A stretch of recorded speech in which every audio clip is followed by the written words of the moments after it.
నమస్తే, welcome to our channel. నేను మీ పద్మావతి. ఈ రోజు మనం బీరంగూడలోని శ్రీ భ్రమరాంబిక మల్లికార్జున దేవాలయం దగ్గర అయితే ఉన్నాం. అసలు శివరాత్రి, మహాశివరాత్రి గురించి చెప్పాలి అంటే ఈ పుణ్యక్షేత్రాన్ని మరో శ్రీశైల క్షేత్రంగా ప్రతి ఒక్కరు కూడా కొలుస్తారు. అలాంటి ఓ క్షేత్రానికి అయితే ఈరోజు మనం వచ్చేసాం. మరి ఇలాంటి ఓ శివరాత్రిని ఇలాంటి ఓ పుణ్యక్షేత్రంలో చేసుకోవాలి అంటే గనక ఖచ్చితంగా మనం ఈ చిన్న శ్రీశైలానికి ఖచ్చితంగా రావాలని అంటారు.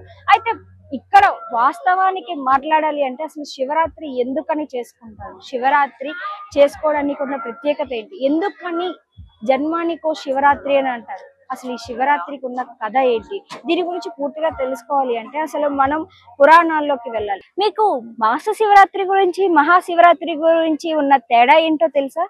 అసలు వాస్తవానికి ప్రతి నెల మాస శివరాత్రి అనేది వస్తుంది.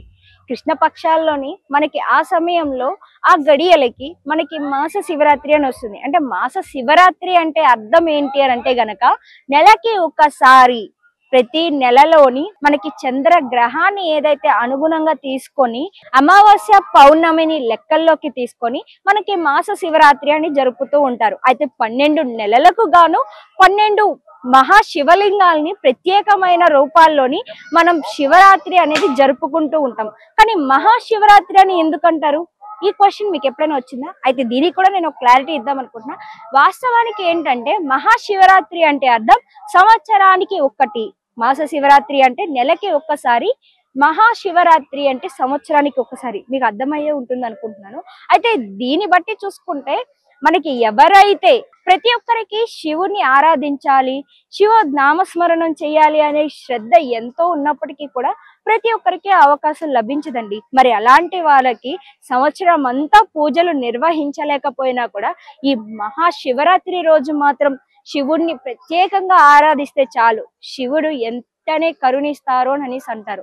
అయితే ఇంకొక కథనాల ప్రకారం కూడా మనకి ఇంకొక కథనం కూడా చెప్తూ ఉంటారు. అయితే శివభక్తులంతా కూడా 365 రోజులు శివుని ఎంతగానో ఆరాధించి పూజలు చేసినందుకు, భక్తి శ్రద్ధలతో కొలిచినందుకు పార్వతీదేవి శివుని దగ్గరికి వెళ్ళి అడుగుతుందంట, స్వామి మిమ్మల్ని ప్రతి ఒక్కరూ ఆరాధిస్తున్నారు, 365 రోజులు మిమ్మల్ని ఆరాధించేవారు ఉంటారు, కానీ ప్రతిరోజు ప్రతి ఒక్కరిని అనుగ్రహించాలి అంటే అది కొంచెం కష్టమే అవుతుంది కదా అని అనేసి అంటారంట. వెంటనే పరమశివుడు ఇలా పలుకుతారంట, అదేంటి, నేను ముల్లోకాల్లోని అన్ని చోట్ల ఉన్నాను, మరి అలాంటప్పుడు కరుణ చూపడం నాకేమైనా కష్టం అంటావా పార్వతి అని అలా అని కాదు, కరుణ చూపించడానికి మీరు దయ చూపించినప్పటికీ కూడా మానవులకి ఎప్పుడు మీపై భక్తి శ్రద్ధలు చూపించడానికి సమయం దొరకకపోవచ్చు, సందర్భం రాకపోవచ్చు, మరి అప్పుడేం చేస్తారు, మీ భక్తుల్ని ఎలా అనుగ్రహిస్తారు అని పార్వతీదేవి అడగగానే శివుడు నవ్వుతూ ఇలా చెప్తారంట, నా భక్తుల యందు కరుణ కలిగే ఉంటాను,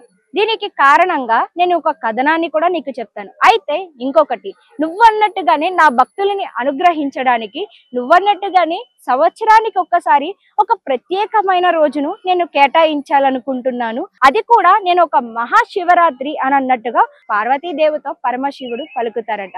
అయితే దాంతో పార్వతీదేవి ఎంతో సంతోషిస్తుందంట. ఏమని, ఇక్కడి నుంచి భూమి మీద ఉన్న ప్రతి మానవుడు శివుని ఆరాధన ప్రతిరోజు చేయలేని వాళ్ళకి, ఈ సంవత్సరం అంతా కష్టపడిన ఫలితం రాని వారికి ఈ ఒక్క రోజు, సంవత్సరంలో ఒక్క రోజు శివారాధన చేయడం వల్ల శివుడు పులకించి వాళ్ళకి అనుగ్రహం ఇస్తారు అని అనేసి పార్వతీదేవి ఎంతగానో సంబరపడుతుంది. అయితే ఇది శివరాత్రికి ఉన్న కథనం. ఇదే రకంగా చూసుకుంటే మనకి ఇంకో కథనం కూడా వినిపిస్తూ ఉంటుంది. అసలు శివరాత్రి అనే విషయానికి వస్తే అసలు ఎందుకని శివరాత్రి అంటారు, పగలు అని ఎందుకు అనకూడదు, ఇలాంటి క్వశ్చన్స్ కూడా చాలా మందికి ఉంటాయి. అయితే ఈ రోజు మన భక్తి ఛానల్లో నేను ప్రతి ఒక్కరికి ఒకటి చెప్పాలి అనుకుంటున్నా. ఇప్పుడు మనము దేవీ నవరాత్రులు చేసుకుంటాం. దేవీ నవరాత్రులు రాత్రులు అని ఎందుకు వచ్చింది? రెండో వచ్చేసి శివరాత్రి, రాత్రి ఎందుకు జరుగుతుంది? మనం వ్రతాలు చేసుకుంటాం, రాత్రి చేస్తాం, ఎందుకని రాత్రి మాత్రమే దేవుణ్ణి పూజిస్తాం? ఈ క్వశ్చన్ కి నేను ప్రతి ఒక్కరికి ఒక క్లారిటీ ఇవ్వాలనుకుంటున్నా. వాస్తవానికి ఏంటంటే రాత్రి అంటే దాని అర్థం రాత్రి పూజించమని కాదు, దాని అర్థం ఏంటంటే పూజ అనేది, ఉపాసన అనేది మనం పగలే చేస్తాం. రాత్రి ఉపాసన అనేది ఉండదు. రాత్రి ఉపాసన అంటే మనం 6 లోపు దైవారాధన చేసి 6 తర్వాత చీకటి పడుతుంది కాబట్టి మనకి ఆ రాత్రి అని వచ్చింది. రాత్రి అంటే దానికి అర్థం చీకటి అని. మరి ఆ చీకటిలోని ఎన్నో దుష్ట శక్తులు ఉంటాయి, మనకి కనిపించని ఎన్నో రకాల పీడనాలు ఉంటాయి. మరి వీటన్నిటి నుంచి కూడా మనం బయటపడాలి అంటే మనకి దైవం యొక్క శక్తి కూడా తోడవ్వాలి. కాబట్టి మనం దైవారాధనలో మునిగి తేలడంలో మనం నిమగ్నమై ఉంటే మనల్ని ఆ పరమశివుడు వెళ్ళవేళలా కాపాడుతాడు. అందుకనే మహాశివరాత్రి అని అన్నారు. అయితే ఈ శివరాత్రి రోజున కొంతమంది ప్రత్యేకమైన భక్తి శ్రద్ధలతో పూజలు చేయడంతో పాటుగా అతి ముఖ్యంగా ఎక్కువగా అందరూ పాటించే నియమాలు కూడా కొన్ని ఉన్నాయి. అందులో ఒకటిగా చూసుకుంటే గనక మనకి చాలా మంది ఉపవాసం ఉండడం అనేది జరుగుతుంది. రాత్రంతా ఉపవాసం ఉండి జాగారం కూడా ఉంటారు. ఉదయం నుంచి పూజలు చేస్తూ ఉపవాసంలో నిమగ్నమయ్యి జాగారం చేస్తూ ఉంటారు. అయితే జాగారం అనగా అర్థం ఏంటి? వాస్తవానికి జాగారం అంటే నిద్రలో మెలకువ ఉండడమే అంటారా, లేకుంటే జాగారం అంటే ఏంటి? నిజం చెప్పాలి అంటే శివ జాగారం అనడానికి ఒక అర్థం కూడా ఉంది. శివ జాగారం, జాగారం అంటే శివుణ్ణి ఆరాధిస్తూ రాత్రి అంతా కూడా శివుని పూజలలో నిమగ్నమై ఉంటారు.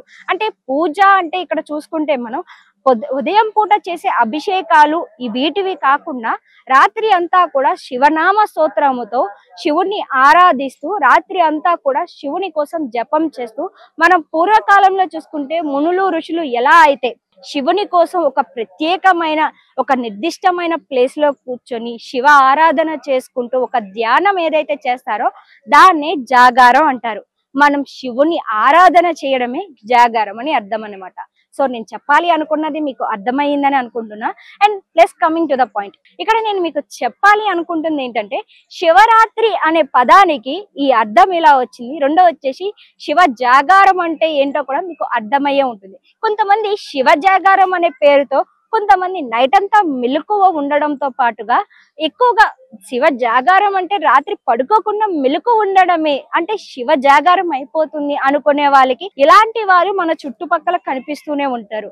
సో వాళ్ళందరికీ కూడా శివ జాగారం అంటే నిద్రపోకుండా రాత్రి అంతా మెలకు ఉండడం కాదు. శివ జాగారం అంటే ఏంటో నేను మీకు పూర్తి అర్థాన్ని చెప్పే ఉంటానని అనుకుంటున్నా. అయితే ఈ రోజు నేను వచ్చిన ఈ టెంపుల్ యొక్క ప్రత్యేకత గురించి మీకు చెప్పాలి అంటే గనక భ్రమరాంబిక మల్లికార్జున స్వామి దేవస్థానానికి అయితే మనం ఈ రోజు వచ్చేసాం. అయితే ఈ దేవాలయం యొక్క ప్రత్యేకత గురించి మాట్లాడాలి అంటే ఈ దేవాలయంకి ఎంతో ప్రత్యేకత ఉందండి. భృగు మహర్షి తను స్వయంగా తన చేతులతో ఇక్కడ లింగాన్ని ఉద్భవించేలా చేశారనమాట. సో ఇలాంటి ఓ ప్రత్యేకమైన దేవాలయాన్ని ప్రతి ఒక్కరూ కూడా వచ్చి సందర్శించాలి, కొనియాడాలి. ఇక్కడ శివ పార్వతులు ఇద్దరు మల్లికార్జున స్వామిగా ఇక్కడ మనకి దర్శనం ఇస్తూ ఉంటారు. దానికి కారణం కూడా లేకపోలేదు. అయితే భృగు మహర్షి తన ధ్యానంతో శివుణ్ణి ఆరాధించడం ద్వారా శివుని యొక్క అనుగ్రహం వల్ల శివుడు ప్రత్యక్షమవుతారు. అయితే వెంటనే భృగు మహర్షి శివుణ్ణి ఇలా అడుగుతారు, నాకు ఒక ఆత్మలింగాన్ని ఇవ్వండి, తర్వాత వచ్చేసి నేను ఒక కోరిక కోరుతున్నాను, ఇది నా విన్నపం. ఎందుకని అంటే మీ అనుగ్రహం నా మీదే కాదు, ఇక్కడ ఉండే ఎంతో మంది భక్తులకు మీ అనుగ్రహం కావాలి. కాబట్టి పార్వతీదేవి సమితగా మీ ఇద్దరు మల్లికార్జున స్వామిగా ప్రతి ఒక్కరికి దర్శనం ఇచ్చి కోరిన కోరికలు తీర్చండి అని అనేసి మహర్షులు అడుగుతారనమాట. వెంటనే శివుడు ఆనందముతో సరే నువ్వు అడిగినట్టే నేను చేస్తాను అని అనేసి విర్రంగూడ కొండ మీద మల్లికార్జున స్వామిగా దర్శనమిస్తారు. అయితే ఇక్కడ ఉన్న స్థల పురాణం ప్రకారం చూసుకుంటే ఇది 6వ శతాబ్దంలోనే భృగు మహర్షి చేతుల మీదుగా లింగోద్భవన జరిగిందని చెప్తూ ఉంటారు. అయితే ఇంత చక్కటి కథ పురాణాల ప్రకారం చూసుకుంటే గనక ఇది ఒక పురాతనమైన గుడే కాకుండా దీనికి ఉన్న ఈ ప్రత్యేకత గురించి వింటుంటే నిజంగా చాలా సంతోషంగానే చెప్పుకోవాలి. ఎందుకంటే ఇంత